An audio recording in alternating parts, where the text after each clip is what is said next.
सो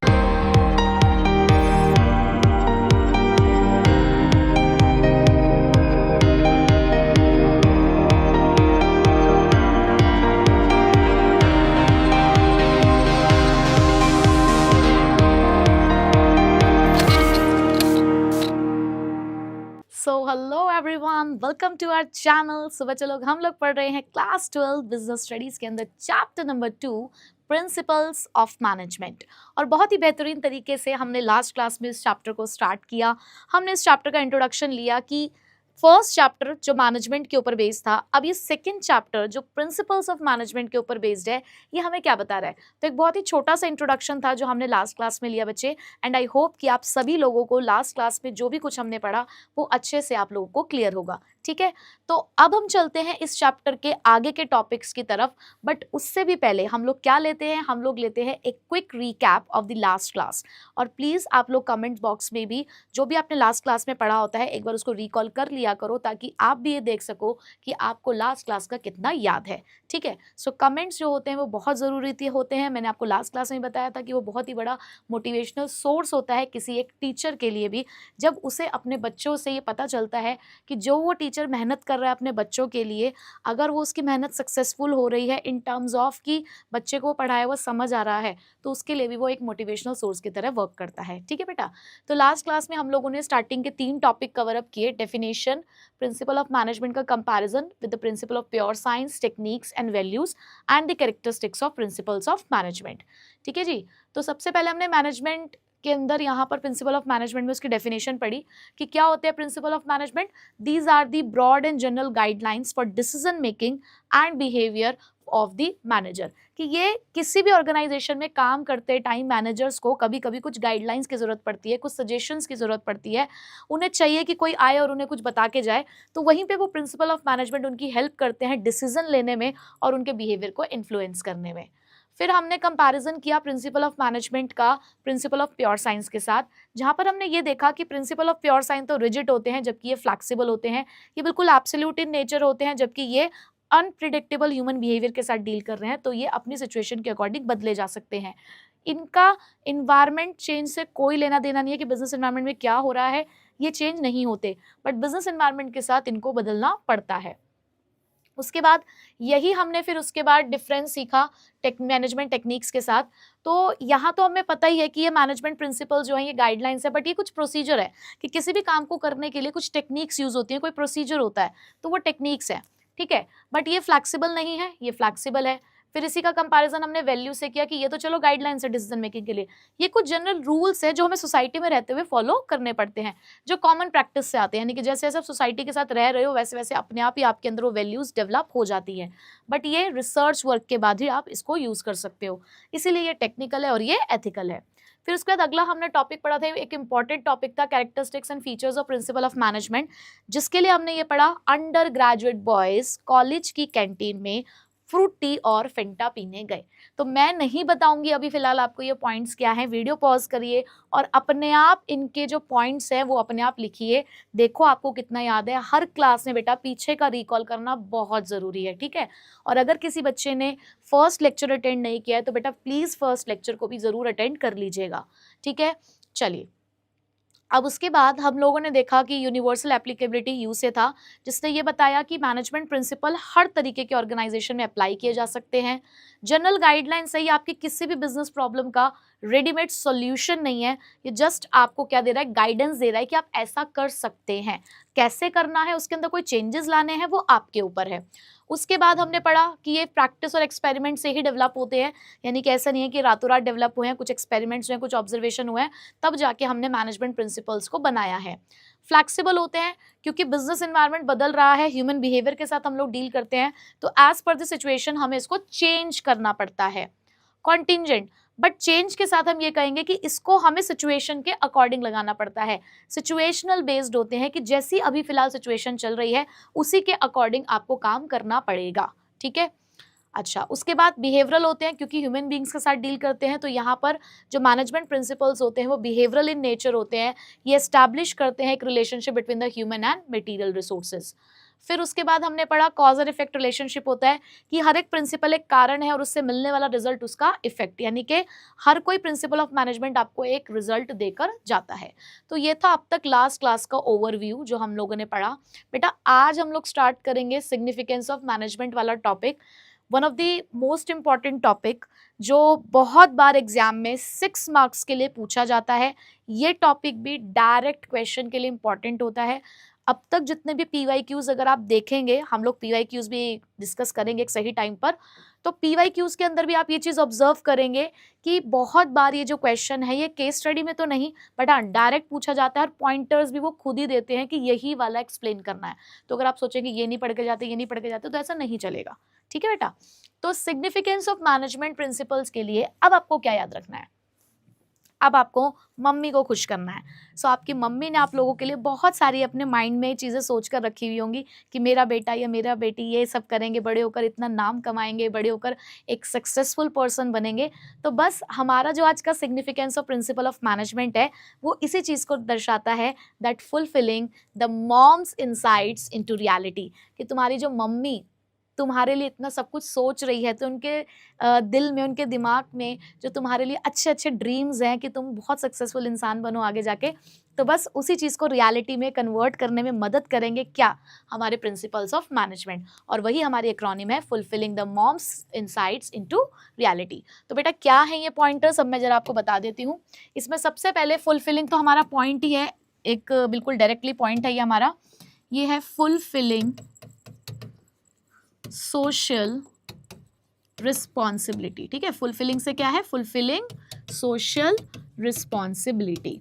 उसके बाद बेटा एम है हमारे पास यहाँ पर management training education and research. ठीक है, एम से क्या है? Management training education and research. उसके बाद ओ से है बेटा यहाँ पर ऑप्टिमम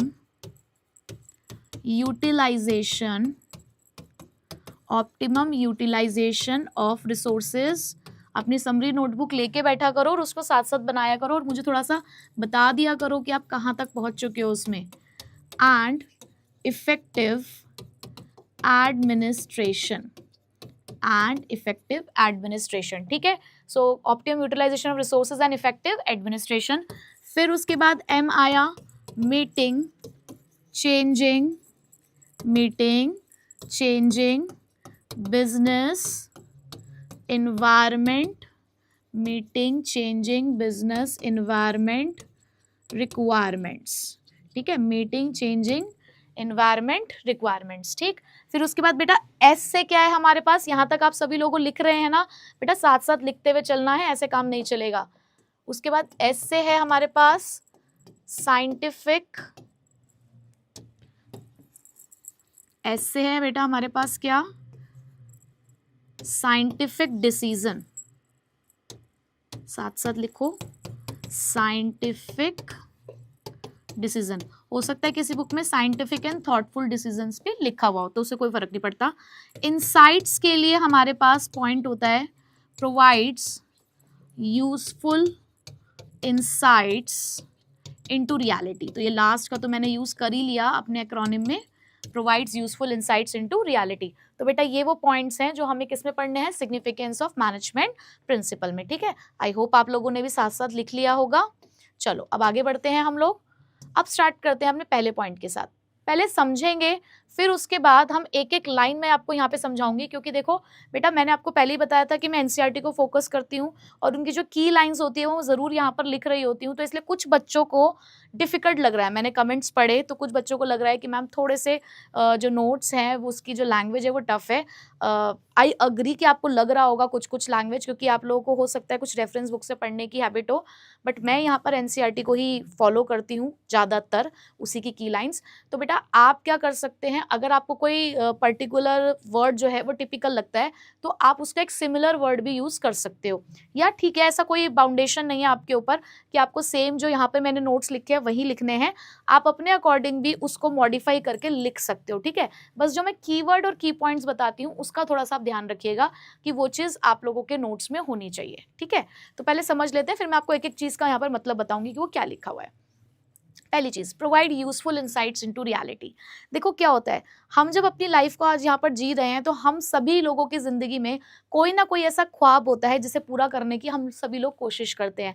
हम सभी लोग सोचते हैं कि यार हम ये करेंगे वो करेंगे। जैसे अभी आप क्लास 12th में हो तो बहुत सारे बच्चों का ये एक ड्रीम होगा, एक थॉट प्रोसेस होगा कि यार क्लास 12th के अंदर अच्छे से मार्क्स स्कोर करके मुझे सीए करना है, या मुझे सीएस करना है, या मुझे किसी अच्छी एमएनसी में एज अ मैनेजर वर्क करना है, या मुझे अब्रॉड शिफ्ट होना है, वहाँ जाकर मुझे काम करना है।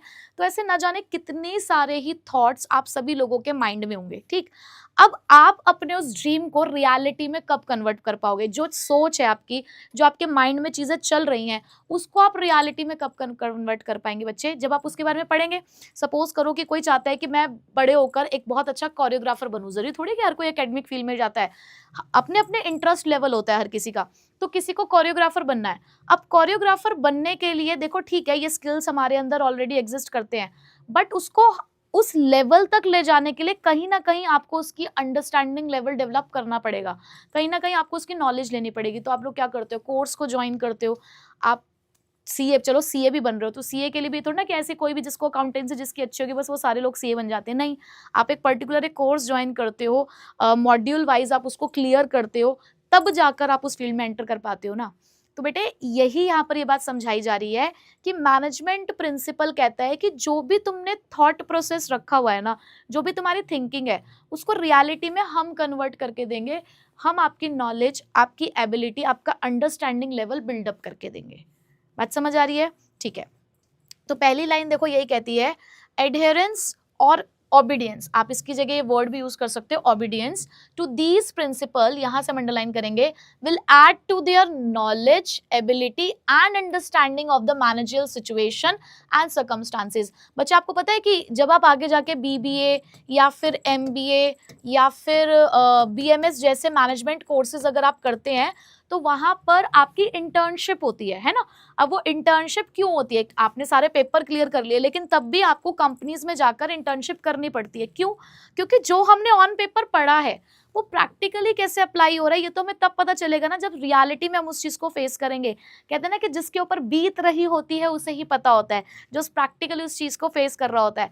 तो बिल्कुल यही बात है कि आपने ऑन पेपर बहुत सारी केस स्टडीज पढ़ी होंगी उस टाइम पर, बट जब आपके सामने रियल बिजनेस प्रॉब्लम आएगी तब आपको पता चलेगा ना रियलिटी चेक क्या होता है। तो यहाँ पर वो यही चीज समझा रहे हैं कि अगर आप इन प्रिंसिपल्स को पढ़ते हो तो कहीं ना कहीं आपके नॉलेज, आपकी अंडरस्टैंडिंग, आपकी एबिलिटी को ये इंक्रीज करता है डिफरेंट बिजनेस सिचुएशंस के लिए और अलग अलग सर्कमस्टांसेस के लिए। ठीक है, बात समझ आई? जैसे किसी के फादर का हो सकता है कोई बिजनेस हो, ठीक है, वो रोज आके डिस्कस करते होंगे कि आज बिजनेस में ऐसा हुआ वैसा हुआ।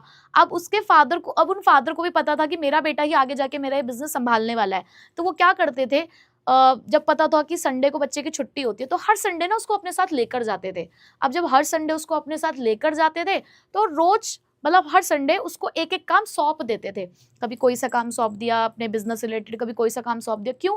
वो डेलीगेट कर रहे हैं उसको अथॉरिटी कि देखो कल को इसने भी ये बिजनेस संभालना है तो जरूरी है ना कि इसका अंडरस्टैंडिंग, इसकी एबिलिटी, इसकी नॉलेज लेवल बढ़े इस बिजनेस से रिलेटेड। ऐसे थोड़ी एकदम ही 9 सिखिया बिठा देंगे हम यहाँ पर, नहीं, वो रोज उसे सिखा रहे हैं इस तरीके से थोड़ा थोड़ा काम देकर। तो यही मैनेजमेंट प्रिंसिपल भी कहता है कि आप कल को शेयर मार्केट में भी एंटर करने चाहते हो तो एक दिन में तुम मार्केट प्लेयर नहीं बन सकते।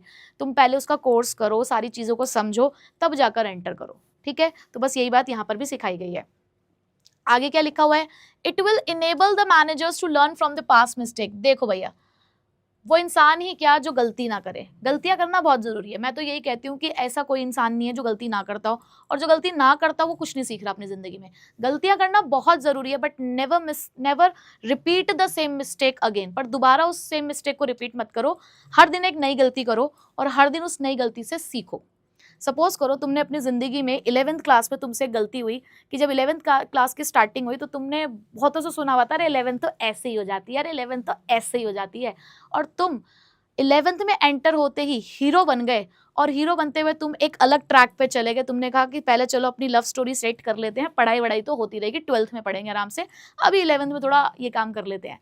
तो बस तुम उस ट्रैक पे चले गए और तुमने अपनी पूरी 11th डिस्ट्रॉय कर ली उस एक पर्टिकुलर चीज की वजह से, और एट द एंड आके तुम पछताए कि यार पूरा साल बीत गया, कुछ नहीं पढ़ा, अब क्या करें। जैसे तैसे घसीट तान के 11th क्लियर करी, 12th में आए। अब 12th में लगता है कि यार 11th के बेसिक क्लियर नहीं है, क्या करें। तो अब तुम जब 12th में एंटर होगे ना, अब जब तुम्हारी फिर से न्यू जर्नी स्टार्ट होगी, तो तुमने सोच लिया कि अब वो गलती रिपीट नहीं करनी है, अब हम लर्न कर रहे हैं अपनी पास्ट मिस्टेक से, और अगर दोबारा ऐसा कुछ डिस्ट्रैक्शन हमारे सामने आया, so we will solve that problem.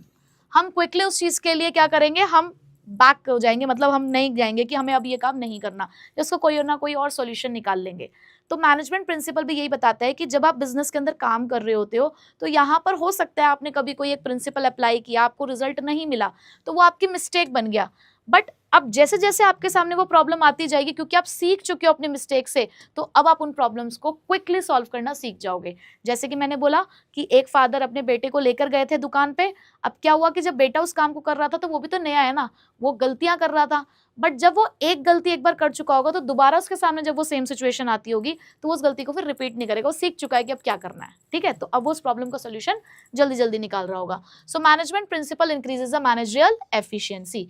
तो मैनेजरियल प्रिंसिपल्स क्या करते हैं, उसकी एफिशिएंसी को इंक्रीज करते हैं, ठीक है। समझ आ गया पहला पॉइंट, वेरी गुड। चलिए अब इसका एक एग्जाम्पल देख लेते हैं। अच्छा, ये एग्जाम्पल जरूरी नहीं है कि आप अपने एग्जाम में लिख कर आए, आपकी चॉइस है, आप कुछ भी लिख सकते हैं, अपने अकॉर्डिंग एग्जाम्पल लिख सकते हैं, और अगर ये नहीं भी लिखेंगे तो भी चलेगा। ये सिर्फ मैं आपको इसलिए समझाती हूँ क्योंकि मेरी यूएसपी है कि मैं आपको रियल लाइफ के जो एग्जाम्पल्स हैं, बिजनेस एग्जाम्पल्स, वो बताऊँ। मैं आपको ऐसे एग्जाम्पल्स ही बताती हूँ जो आपकी जिंदगी से जुड़े हुए हैं, और फिर ऐसे एग्जाम्पल ही बताती हूँ जो बिजनेस से जुड़े हैं, ठीक है।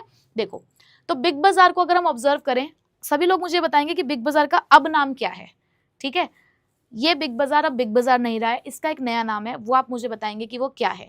So Big Bazaar observe that the long queues during the sales led to the kiosk. अब बिग बाजार ने क्या देखा कि बहुत लंबी लंबी लाइनें लगी होती है, जब इस टाइम पे सेल्स का टाइम आता है, जब आपने देखा ना वेंसडे सेल आती है, तो बहुत लंबी लंबी लाइनें होती है जिसकी वजह से कियोस्क हो जाता है। तब उन्होंने क्या करा कि यार ऐसे काम तो नहीं चल पाएगा, तो उन्होंने एक निकाला डिवीजन ऑफ वर्क नाम से प्रिंसिपल, और अथॉरिटी और रिस्पॉन्सिबिलिटी, ठीक है। ये दो चीजें उन्होंने अप्लाई करी। उन्होंने कहा ऐसा करते हैं, अपने स्टाफ को ट्रेन करते हैं, किस चीज के लिए, बिलिंग के लिए, फ्लोर असिस्टेंस के लिए, और क्राउड के कंट्रोल के लिए, ये काम करते हैं। उन्होंने क्या किया, देखा कि क्या दिक्कत आ रही है, कि बिलिंग पे दिक्कत आती है, फ्लोर असिस्टेंट पे दिक्कत आती है, फ्लोर पे दिक्कत आ रही है, क्राउड मेंटेन करना थोड़ा दिक्कत हो रही है। तो इन तीनों चीजों के लिए उन्होंने क्या कर दिया, काम बांट दिया, बांट के स्टाफ को ट्रेनिंग कर दे दी कि देखो ऐसे ऐसे आप लोगों को काम संभालना है। अब उससे क्या हुआ, उससे उनकी प्रॉब्लम सॉल्व हो गई। तो मैनेजमेंट प्रिंसिपल ने हेल्प किया मैनेजर्स को to break down the task realistically and improve the ground level execution, कि उन्होंने काम को बांट दिया, और बांटने की वजह से क्या हो गया, जितनी भी प्रॉब्लम्स थी वो सारी प्रॉब्लम सॉल्व हो गई। समझ आया कि देखो मैनेजमेंट प्रिंसिपल अप्लाई किया तो उनकी प्रॉब्लम का सॉल्यूशन मिल गया। चलो बेटा आगे चलते हैं। नेक्स्ट ये देखो बिग बाजार हमारा। नेक्स्ट आता है बेटा optimum utilisation of resources and effective administration. अब इसके लिए क्या है, अब ये क्या मतलब होता है, ऑप्टिमम यूटिलाइजेशन का मतलब क्या होता है, तो इसको फिर से अपने घर से समझते हैं कि ऑप्टिमम यूटिलाइजेशन क्या होता है। सपोज करो कि सुबह सुबह तुम नहाने के लिए घुसे, ठीक है, नहाने के लिए घुसे, और आज तुम्हें करना था शैम्पू। तो जैसे तुम नहाने के लिए घुसे, तुमने शैम्पू की बॉटल उठाई, तुमने देखा अरे शैम्पू तो है ही नहीं, और तुम जोर जोर से आवाज लगाने लगे अपनी मम्मी को, मम्मी शैम्पू खत्म हो गया, मम्मी शैम्पू खत्म हो गया है। अब मम्मी आई भाग के अरे मेरा बेटा नहाने गया था, क्या हो गया, मम्मी शैम्पू खत्म हो गया। मम्मी कह रही शैम्पू खत्म हो गया, ऐसे कैसे हो गया, लाओ बॉटल बाहर पास करो। उसने कहा मम्मी नई बॉटल दो आप। मम्मी ने कहा बेटा बॉटल बाहर पास करो। आपने बॉटल बाहर पास कर दी। अब मम्मी ने देखा अच्छा शैम्पू खत्म हो गया, ऐसे कैसे। तो मम्मी ने ढक्कन खोला और उसमें थोड़ा सा पानी मिक्स किया और शैम्पू की बॉटल को किया शेक और अंदर वही बॉटल पास करी। अब मम्मी ने कहा बेटा कर लो शैम्पू। बेटे ने यूज़ किया और देखा हाँ उसमें से शैम्पू निकल गया। अरे मम्मी मैं तो इस बॉटल को फेंकने वाला था और ये तो भी एक बार और चल जाएगा। तो this is optimum utilisation of resources. Optimum utilisation of resources का मतलब होता है कि किसी भी चीज़ को, किसी भी रिसोर्सेज को हमें आइडल नहीं छोड़ना, हमें उसे वेस्ट नहीं करना, हमें उसे इस तरीके से इस्तेमाल करना है कि वो हमें बेस्ट पॉसिबल यूज़ देकर जाए, यानी कि मिनिमम इनपुट के साथ मैक्सिमम आउटपुट देकर जाए। ब्रश तो हम सभी करते हैं ना रोज सुबह, तो उस ब्रश के अंदर भी क्या होता है कि हमारी जो मम्मियाँ होती हैं वो ऑप्टिमम यूटिलाइजेशन बहुत अच्छे से करती हैं। तो अब क्या होता है कि ब्रश जो टूथपेस्ट होता है, टूथपेस्ट अगर जरा सा रह जाता है तो हम उसको फेंक देते हैं उस ट्यूब को, लेकिन नहीं, इंडिया के अंदर ऐसा नहीं होता है, इंडिया के घरों में ऐसा नहीं होता है। हम लोग क्या करते हैं, जब तक उसकी जान ना निकल जाए उसको दबा दबा के एक दो बार उसको इस्तेमाल कर ही लेते हैं, और कुछ लोग तो उसको काट के उसके अंदर से भी निकाल के इस्तेमाल कर लेते हैं, और इसमें कोई बुराई नहीं है। क्यों रिसोर्स का वेस्ट करना, आपने पैसा इस्तेमाल किया है ना उसके अंदर। फिर तो ऑप्टिमम यूटिलाइजेशन का मतलब बेटा यही होता है कि आपको अपने ह्यूमन और मटेरियल रिसोर्सेज का इस तरीके से इस्तेमाल करना है, you have to put them in use in such a manner that they should give maximum benefit with minimum cost. This is the key, ये maximum benefit with minimum cost, यानी कि ज्यादा बेनिफिट मिले, कॉस्ट कम लगे, यही कहलाता है optimum utilisation of resources. ठीक, अब मैम इफेक्टिव एडमिनिस्ट्रेशन क्या होता है? इफेक्टिव एडमिनिस्ट्रेशन के अंदर बच्चे, यहाँ पर हम अपने जो मैनेजर्स होते हैं, हम अपने मैनेजर्स के लिए एक लक्ष्मण रेखा खींच देते हैं। लक्ष्मण रेखा मतलब आप कह सकते हो बाउंड्री। हमने उनको एक बाउंड्री में, लाइन में रख दिया है कि देखो, आपके पास आपके काम को करने से रिलेटेड पूरी अथॉरिटी है, हमने आपको जैसे रिस्पॉन्सिबिलिटी दी है उसी के अकॉर्डिंग हम आपको अथॉरिटी भी देते हैं, पावर भी देते हैं कि आप काम करो, बट हम आपको ये इजाजत नहीं देते कि आप उस बाउंड्री को क्रॉस करो। अपने पर्सनल इंटरेस्ट के लिए आप कभी भी उस बाउंड्री को क्रॉस नहीं करोगे, उस लिमिट्स को क्रॉस नहीं करोगे, यानी कि अपना काम पूरी ईमानदारी से सही से करोगे। ठीक है, तो इफेक्टिव एडमिनिस्ट्रेशन देखो बेटा यही कहता है, it limit the boundary of the management डिस्क्रिएशन। डिस्क्रिएशन का मतलब क्या होता है? अपनी इच्छा, अपनी इच्छा से किसी काम को करना। विल मतलब इच्छा। डिस्क्रिएशन, that decision may be free from the personal bias and effective administration is maintained। कि आप जो भी यहाँ पे डिसीजन लोगे वो डिसीजन कंपनी के हित में होना चाहिए, ऑर्गेनाइजेशन के हित में होना चाहिए, आपका अपना पर्सनल इंटरेस्ट नहीं होना चाहिए। कि सपोज करो कि किसी ऑर्गेनाइजेशन के अंदर आप सीईओ बन के बैठे हुए हो, ठीक है, और उसी में ही मिडल लेवल पर तुम्हारी कोई बेस्ट फ्रेंड जो है वो काम करती है। तुम सीईओ और उसी कंपनी के अंदर मिडिल लेवल पे तुम्हारी जो बेस्ट फ्रेंड है वो वहां पर काम करती है, और उसी मिडिल लेवल पर तुम्हारा कोई एक स्कूल टाइम का कोई दुश्मन था, वो भी तुम्हारे साथ वो भी वहां पे काम करता है। अब तुम क्या कर रहे हो कि भाई इसको ज्यादा सैलरी दे रहे हो, काम ये कम करती है, सैलरी तुम इसको ज्यादा देते हो, दोनों सेम जॉब पोजीशन पे है, सेम जॉब प्रोफाइल है, उसको तुम काम भी ज्यादा करा रहे हो, पैसा भी कम दे रहे हो, लेकिन इसके साथ तुम क्या कर रहे हो, इसको पैसा भी ज्यादा दे रहे हो और इससे काम भी कम करवा रहे हो। तो यहाँ आपका एक पर्सनल इंटरेस्ट आ गया ना, क्योंकि तुम्हें नंबर बनाने थे उसके सामने, तो ये गलत है, ये काम नहीं करना आपको। पर्सनल बायस नहीं होना चाहिए आपका किसी भी ऑर्गेनाइजेशन में डिसीजन लेते हुए। आप हमेशा ऑर्गेनाइजेशन के हित में काम करेंगे, तभी हम कहेंगे कि हमारा जो एडमिनिस्ट्रेशन है वो कैसा है, इफेक्टिव है।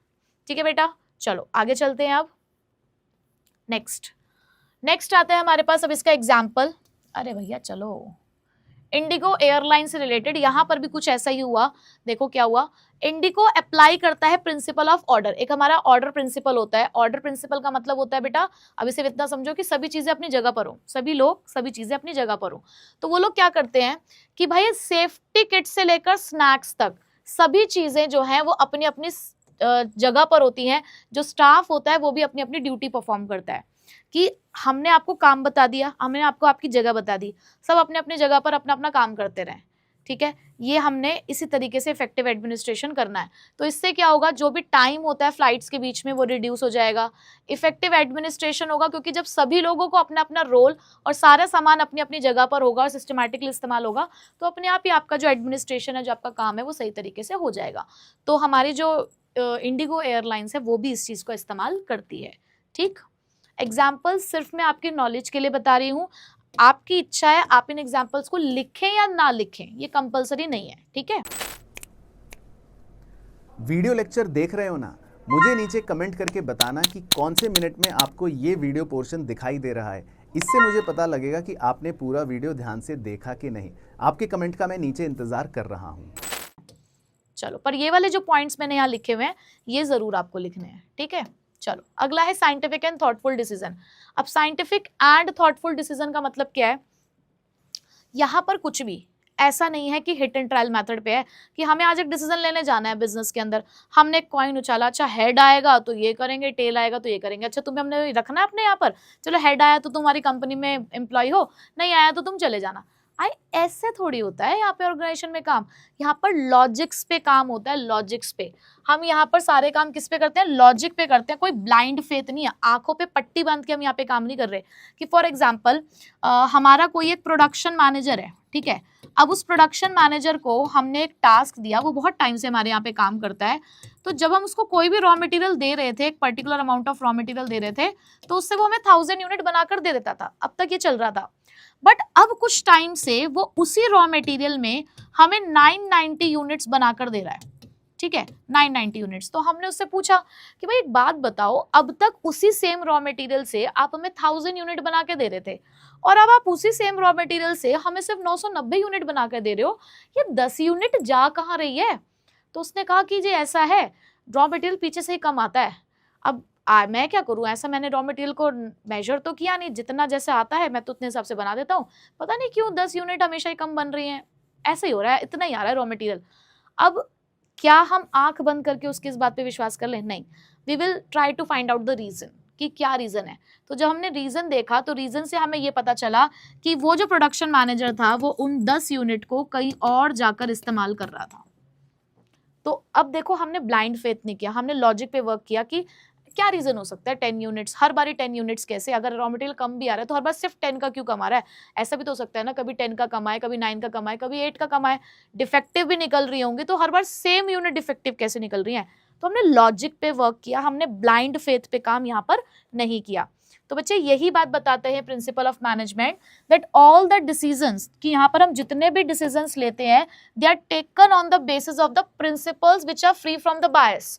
कोई भी हमारा अपना पर्सनल इंटरेस्ट नहीं होता यहाँ पे डिसीजन लेते टाइम, हम सिर्फ और सिर्फ ऑर्गेनाइजेशन को ध्यान में रखते हुए, और हमारी लाइकिंग और डिसलाइकिंग का हमारे ऑर्गेनाइजेशन से लेना देना नहीं है कि अगर हम किसी बंदे को नहीं पसंद कर रहे ऑर्गेनाइजेशन में तो हम उसके खिलाफ जाकर कोई डिसीजन ले रहे हैं, ऐसा नहीं होता। किसी भी तरीके की कोई पार्शियलिटी की यहाँ पर कोई जगह नहीं है, and they are based on the objective assessment of the situation. यहाँ पर हम उसका असेसमेंट करते हैं सिचुएशन का कि ये एक पर्टिकुलर सिचुएशन है और इस पर्टिकुलर सिचुएशन के अंदर क्या किया जा सकता है। हमने देखा हमारे ऑर्गेनाइजेशन से लगातार एम्प्लॉयज छोड़ कर जा रहे हैं, क्यों जा रहे हैं एम्प्लॉयज छोड़ के?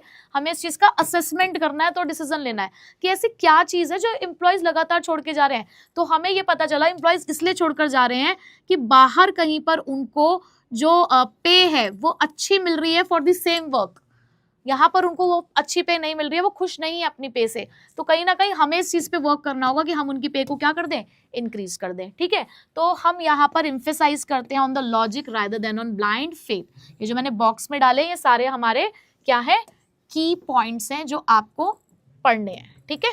वैसे तो 3 ही लाइनें हैं, इंपॉर्टेंट है, ठीक है बेटा। चलो अब इसका भी एक आपको बिजनेस एग्जाम्पल में दे देती हूँ फ्रॉम द नेस्ले कंपनी। ये बहुत ही नोन टू एग्जाम्पल है, सबको इसके बारे में पता होगा।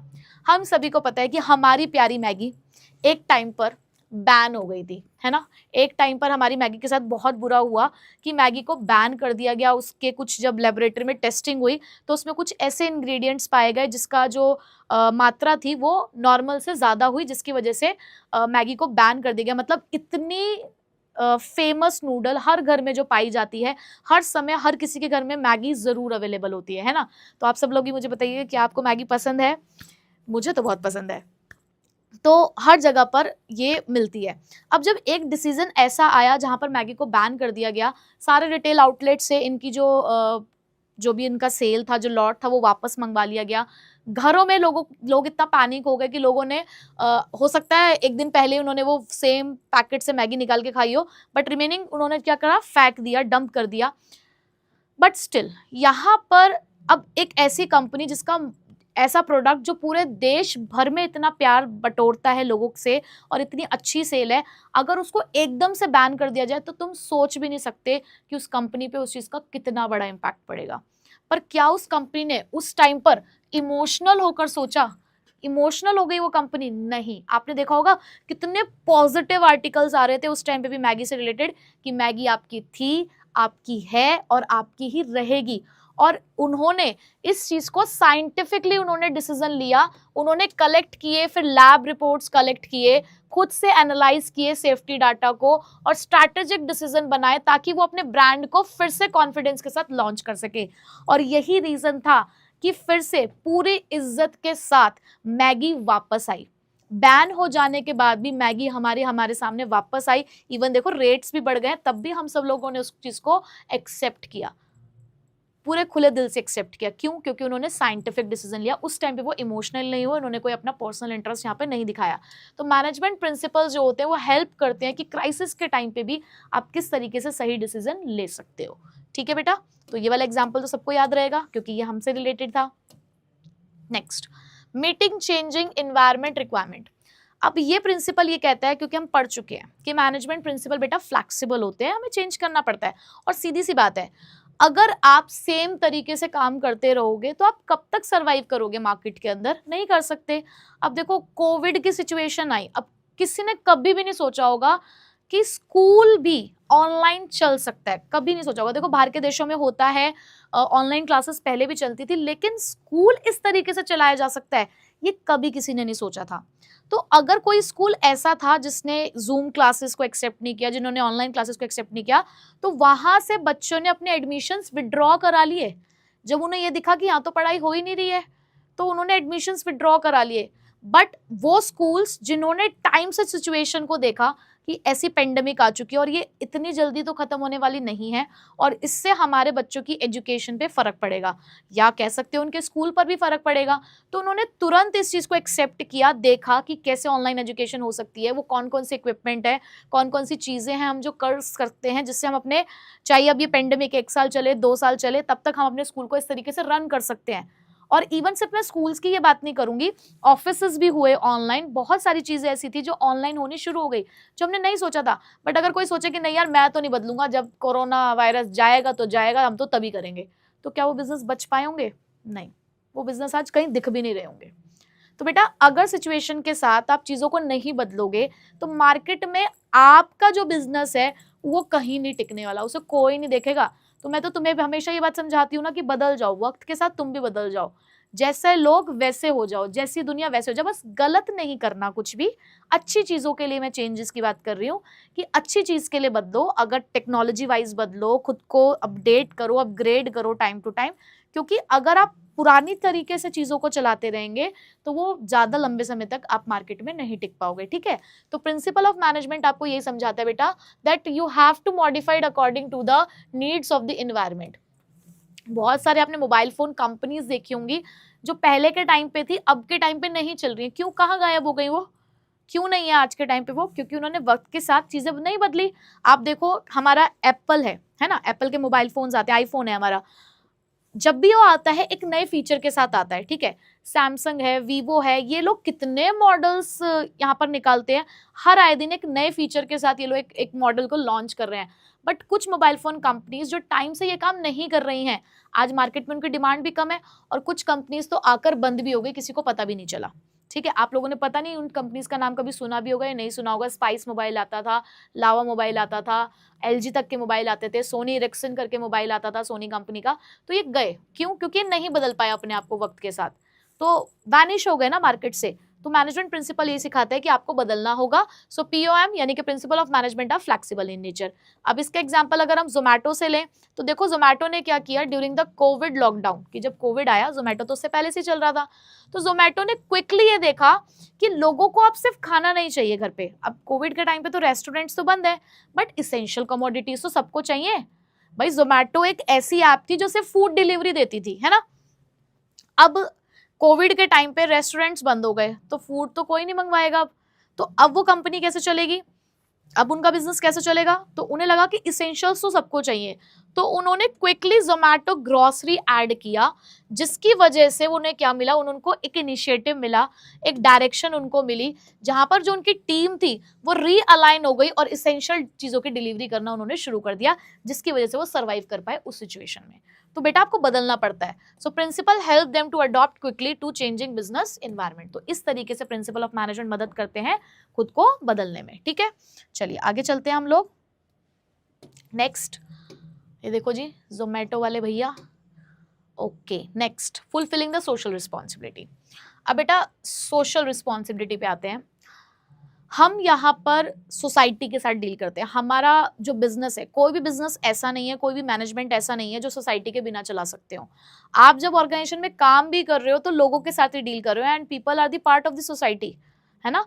हमने क्लास 11th में एक अपना टॉपिक, एक चैप्टर पढ़ा था सोशल रिस्पॉन्सिबिलिटी, और उसमें एक टॉपिक था responsibility toward different interest group, की अलग अलग इंटरेस्ट ग्रुप के लिए हमारी कुछ सोशल रिस्पॉन्सिबिलिटी बनती है। उसमें आपके शेयर होल्डर भी हैं, उसमें आपके इन्वेस्टर्स भी हैं, उसमें आपके वर्कर्स भी होते हैं, आपकी सोसाइटी भी होती है, कम्युनिटी भी होती है उसके अंदर आपकी। तो ये सारे लोगों के लिए आपको क्या करना है, बिजनेस में काम करते हुए उन लोगों का ध्यान रखना होता है। तो मैनेजमेंट प्रिंसिपल क्या कहते हैं, जैसे कि एक हमारा प्रिंसिपल होता है इक्विटी। अब ये इक्विटी नाम से आपको पता चल रहा होगा कि इक्विटी का मतलब क्या होता है, समानता।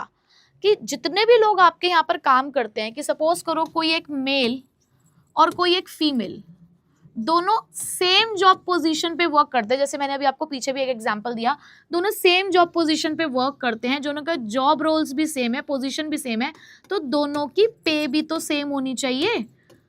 आपको इनको सिमिलर पे देनी है। तो यहाँ भी आप एक सोशल रिस्पॉन्सिबिलिटी पूरी कर रहे हो इक्विटी देके। एक हमारे पास प्रिंसिपल होता है रेम्यूनरेशन से रिलेटेड। रेम्यूनरेशन मतलब कि कोई इंसान आपके यहाँ पे काम कर रहा है, अपनी सर्विस दे रहा है, तो उसके बदले में आप उससे क्या पैसा दोगे।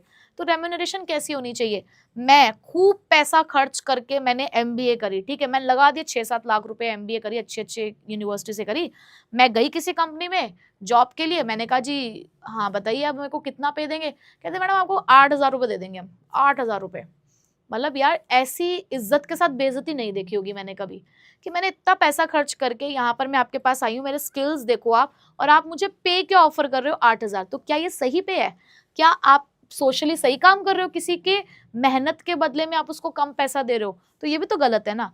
तो मैनेजमेंट प्रिंसिपल्स में कुछ ऐसे प्रिंसिपल्स भी आते हैं जो सोशल रिस्पॉन्सिबिलिटी को पूरा करने में मदद करते हैं, ठीक है। So the principal of management fulfil the social responsibility, ये गायब हो जाता है देखो, है ना, परेशान करता है।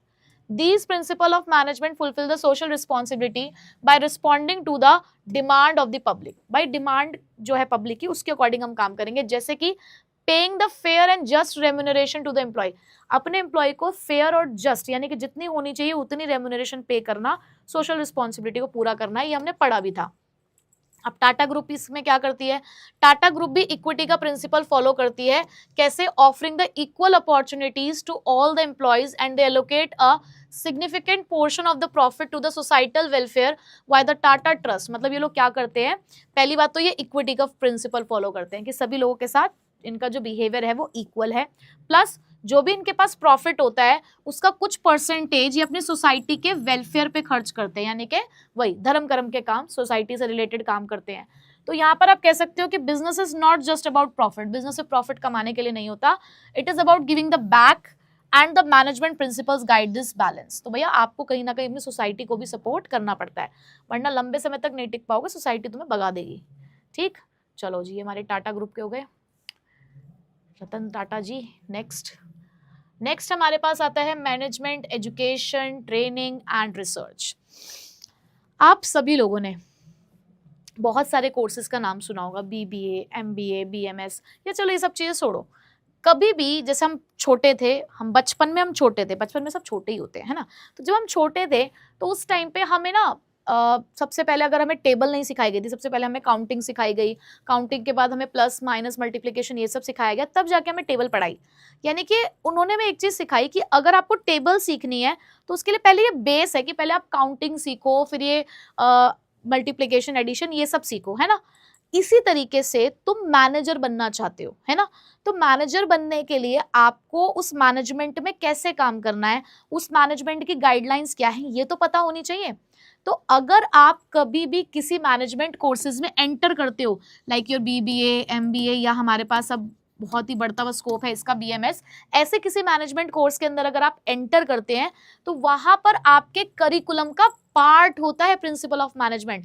मतलब मैनेजमेंट की कहानी सुनाने से पहले वो तुम लोगों को प्रिंसिपल ऑफ मैनेजमेंट पढ़ाएंगे, पर्टिकुलर एक सब्जेक्ट होता है, बहुत सारे लोग पीएचडी करते हैं, है ना, तो जब वो पीएचडी करते हैं बेटा, तो पीएचडी करते टाइम उनको केस स्टडीज करनी पड़ती है, उनको रिसर्च वर्क करना होता है। वो अलग अलग ऑर्गेनाइजेशन में जाते हैं, केस स्टडी करते हैं, प्रॉब्लम्स देखते हैं, उसका सॉल्यूशन निकालते हैं, तो वहाँ पर भी प्रिंसिपल ऑफ मैनेजमेंट को वो ऑब्जर्व करते हैं। ठीक है, तो ये जो प्रिंसिपल ऑफ मैनेजमेंट है, ये एज अ बेस यूज किए जाते हैं for the management training, education and research by providing the basic ground. ये आपको बेसिक मतलब वही एक आपको कह सकते हो ना, बेसिक चीजें आपको प्रोवाइड करते हैं कि इस यहाँ पर आपको कैसे काम करना है for the development of the management as a discipline. ठीक, and these are the part of your curriculum at the beginners level. यानी कि जब भी आप अपने इस प्रोफेशनल जर्नी को शुरू करेंगे तो उस जर्नी में आपको सबसे पहले जो है वो यही प्रिंसिपल्स पढ़ाए जाएंगे। ठीक है बेटा जी, क्लियर हुए सबको?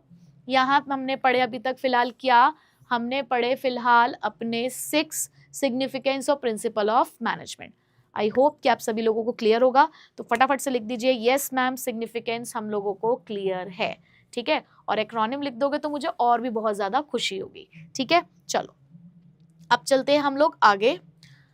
यहाँ अब इन्फोसिस का भी एग्जाम्पल ले लो, उन्होंने बता दिया है। इन्फोसिस के बारे में वैसे हम बहुत बार पहले ही पढ़ चुके हैं कि जो इन्फोसिस है वो यूज करते हैं अपने मैनेजर्स को, फेयोल और टेलर के कुछ प्रिंसिपल है उसका इस्तेमाल करते हैं।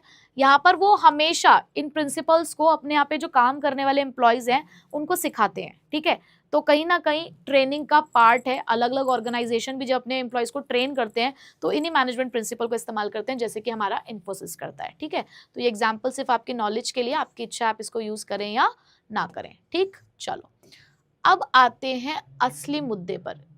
यहाँ से हमारा प्रोजेक्ट वर्क से रिलेटेड काम भी शुरू होता है कि आपको ध्यान से समझना होगा।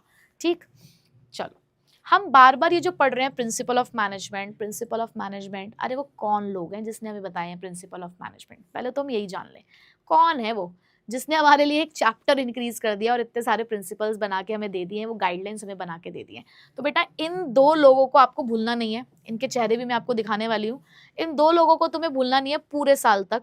ठीक है, और क्योंकि ये तुम्हें प्रैक्टिकली भी तुम्हारी मदद करेंगे और थ्योरी पेपर में तो तुम्हें इनको याद करके जाना ही है। ठीक, तो बेटा ये 2 लोगों में से पहले वाले का नाम है हेनरी फेयोल और दूसरे वाले का नाम है F.W. टेलर। ठीक, ये जो पहले वाले हेनरी फेयोल साहब हैं, इन्होंने हमें टोटल 14 प्रिंसिपल समझाए हैं।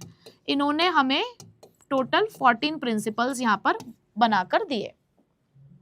वहीं पर F.W. टेलर साहब, टेलर से ने दर्जी मत समझ लेना तुम, ये इनकी कास्ट है टेलर। ठीक, इन्होंने हमें प्रिंसिपल्स भी दिए हैं, इन्होंने भी कुछ प्रिंसिपल्स बनाए हैं, बट इन्होंने 4 प्रिंसिपल्स ही बनाए हैं, बट इन्होंने भर भर के टेक्निक्स बनाई हैं। इन्होंने साथ में टेक्निक्स बनाई, रीजन बीइंग ये साइंटिस्ट थे। अब ये साइंटिस्ट लोग हैं तो टेक्निक के बिना तो काम कर ही नहीं पाएंगे, तो उन्होंने प्रिंसिपल भी बनाए और साथ में टेक्निक्स भी दी। बट ये हमारे सीधे साधे से हेनरी फेयोल साहब थे, इन्होंने कहा कि 14 प्रिंसिपल बच्चे पढ़ लेंगे उतना काफी है। ठीक, अब इन्होंने जो प्रिंसिपल्स दिए, वेरी इंपॉर्टेंट चीज ये आपको जरूर याद रखनी है, दिस इज वेरी इंपॉर्टेंट, जो आप याद रखेंगे क्या कि इन्होंने जो हमें प्रिंसिपल्स दिए उन्हें बोलते हैं the principles of general management. General management यानी कि जो हर किसी सिचुएशन में अप्लाई किए जा सकते हो, जिनको आप हर तरीके से इस्तेमाल कर सकते हो, ऐसे प्रिंसिपल इन्होंने हमें दिया हर तरीके की ऑर्गेनाइजेशन में इस्तेमाल करने लायक। बट ये साइंटिस्ट आदमी थे, है ना, इन्होंने तो स्पेसिफिक सिचुएशंस के हिसाब से चीजें बनाई। इनके प्रिंसिपल को आप हर जगह अप्लाई नहीं कर सकते, कुछ स्पेसिफिक सिचुएशंस में हम टेलर साहब के प्रिंसिपल को इस्तेमाल कर सकते हैं। इसीलिए इनके प्रिंसिपल्स को बोला जाता है the principles of scientific management. Clear हुआ यहाँ तक या नहीं? बताइए कि मैंने आपको क्या बात बताई है, बताइए जल्दी। हो गया क्लियर? चलो आगे चलते हैं। अब हम बढ़ते हैं सबसे पहले हेनरी फेयोल साहब के पास। ये इनकी शक्ल देख लो, स्मार्ट है, हैंडसम है, अपने टाइम पे हैंडसम रहे होंगे। तो ये थे हमारे हेनरी फेयोल साहब, जिन्होंने हमें क्या दिए हैं, the principal of general management. ये कुछ बातें हैं जो आपको इनके बारे में ध्यान रखनी है, क्योंकि एमसीक्यू है, एमसीक्यू में आपसे ये बातें पूछी जा सकती हैं। एज वेल एज आप कल को सीयूईटी के लिए भी प्रिपेयर करते हैं, तो सीयूईटी भी कुछ अलग तो है नहीं, जो आप यहाँ पढ़ रहे हो वही आपको सीयूईटी में करके आना है, तो सीयूईटी के लिए भी आपके लिए ज़रूरी है पढ़ना। ठीक, तो सबसे पहले इनका लाइफ टाइम क्या रहा, लाइफ स्पेन क्या था, कब ये इस दुनिया में आए और कब इस दुनिया से चले गए। तो बेटा 1841 से लेकर 1925 इनका लाइफ स्पेन रहा है। ये कहाँ पैदा हुए थे बेटा? ये फ्रांस में पैदा हुए थे। प्रोफेशन क्या था इनका? पहली बात तो ये थे एक फ्रेंच मैनेजमेंट थ्योरिस्ट, ठीक है, ये फ्रेंच मैनेजमेंट थ्योरिस्ट थे, यानी कि ये मैनेजमेंट की जो थ्योरी थी उसे डेवलप करते थे। एज वेल एज बेटा ये माइनिंग इंजीनियर भी थे, ये याद ध्यान रखना जरा इसको कि ये माइनिंग इंजीनियर थे। टेलर साहब भी क्योंकि इंजीनियर थे तो मिक्स मत करना, वो मैकेनिकल इंजीनियर है, ये माइनिंग इंजीनियर है, ठीक है, तो ये ध्यान रखना है आपको। कंट्रीब्यूशन क्या है इनका?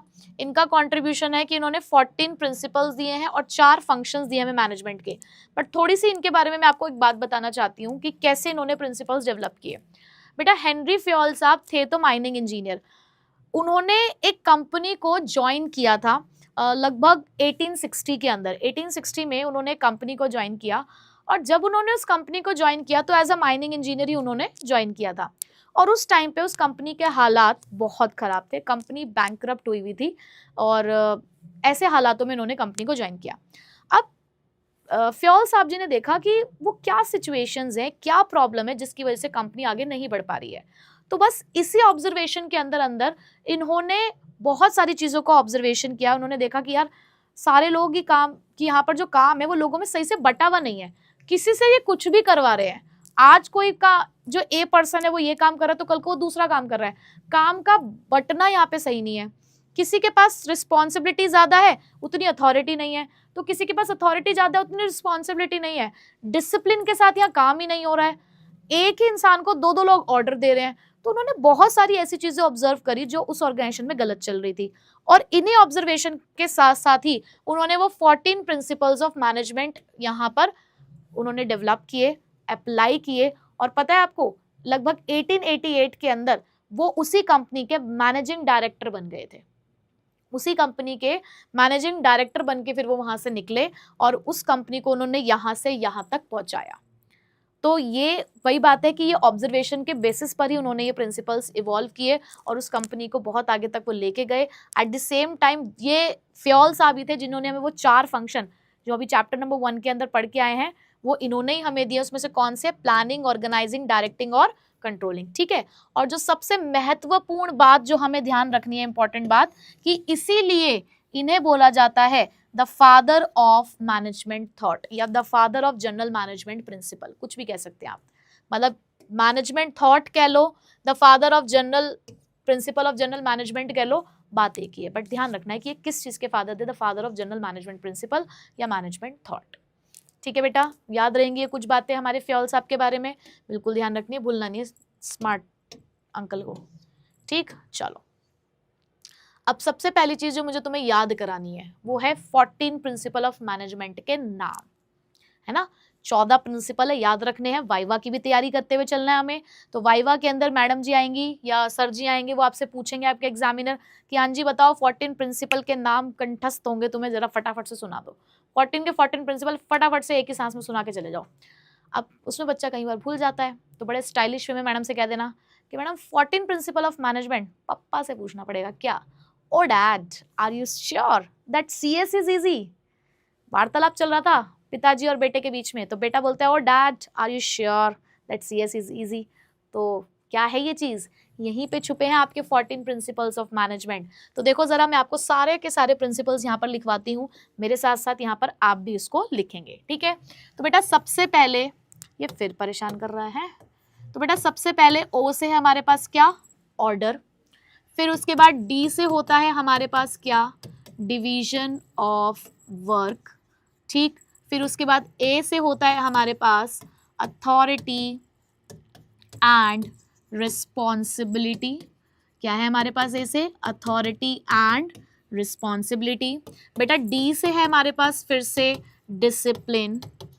फिर U से है हमारे पास यूनिटी ऑफ कमांड। मैं बोलती भी जा रही हूँ, आप लोग लिखते जाइए, इन केस ऑफ थोड़ी सी राइटिंग अगर तुमको लगे ऊपर नीचे, ठीक है, तो सुनते भी जाना। फिर उसके बाद S से है हमारे पास बेटा स्केलर चेन, और फिर से एक U आया जिसका मतलब होता है यूनिटी ऑफ डायरेक्शन, ठीक है। तो एक बार मैं सारे नाम पढ़ देती हूँ आपके लिए दोबारा से। Order, division of work, authority and responsibility, discipline, unity of command, scalar chain and unity of direction. उसके बाद बेटा आर से आया हमारे पास रेम्यूनरेशन ऑफ एम्प्लॉयज। हम जितनी बार लिखेंगे उतनी बार ही हमें याद होगा, ठीक है। ई से है हमारे पास इक्विटी, सी से है हमारे पास सेंट्रलाइजेशन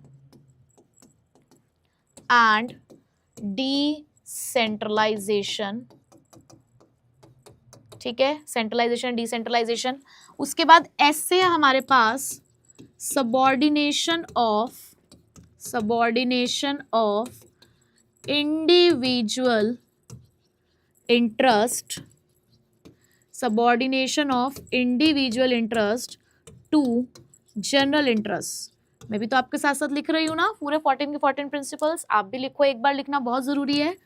आई से है इनिशिएटिव, फिर एस है हमारे पास stability of personal, stability of personal, और लास्ट आता है हमारे पास एस्पिरिट डी कॉप्स, ठीक है, एस्पिरिट डी कॉप्स। तो बेटा ये 14 प्रिंसिपल जिसके लिए हम अपने पिताजी से क्या कह रहे हैं, oh dad are you sure that CS is easy. तो हमारे पास ये हो गया remuneration of employees, equity, centralization and decentralization, subordination of individual interest to general interest, initiative, stability of personal and esprit corps, ठीक है। तो ये 14 प्रिंसिपल आपको याद होने चाहिए, इस तरीके से आप इसको याद रख सकते हैं। मोर ओवर मैं एक चीज़ आपसे और कहना चाहूँगी कि बेटा फिर से वही कि हम लोग पढ़ रहे हैं ऑफलाइन क्लास, बहुत सारे डाउट्स जो मैं देख रही हूँ कमेंट्स में वो ये कि कुछ बच्चे वन शॉट डिमांड कर रहे हैं, कुछ बच्चों को चाहिए कि जल्दी जल्दी चीज़ें हों। एक ही चीज़ हो सकती है, या तो आप ये चीज़ समझो कि हम सिर्फ यहाँ पर रिवीजन कर रहे हैं, या आप ये समझो कि हम पहली बार सब यहाँ पर पढ़ रहे हैं, ऑफलाइन पढ़ रहे हैं। आप सीधी सी बात है, जब आप ऑफलाइन भी कहीं पे क्लास अटेंड करने के लिए जाते हो, वहाँ पर 1 घंटे की क्लास होती है, तो उस 1 घंटे की क्लास में एक चैप्टर तो कंप्लीट नहीं होता होगा। एक चैप्टर को कंप्लीट करने में आपको कम से कम 4 to 5 क्लासेस लगती होंगी अगर आप ऑफलाइन भी पढ़ते हैं तो मैं उसी तरीके से आपको पढ़ा रही हूँ। वही फिर से वही बात, पढ़ाने में मैं 1 घंटे में भी इस चैप्टर को पढ़ा सकती हूँ, बट मुझे आपको वही फील देना है कि आप और मैं बिल्कुल आमने सामने बैठे हैं, उसी तरीके से मैं आपसे बात करती हूँ। तो आपसे भी तो मैं एक्सपेक्ट करती हूँ कि आप भी मुझसे इस तरीके से बात करो, उसी तरीके से चीज़ों के साथ रिस्पॉन्ड करें, ठीक है बेटा। तो 14 प्रिंसिपल्स के नाम समझ आ गए हैं, चलो वेरी गुड, ठीक है।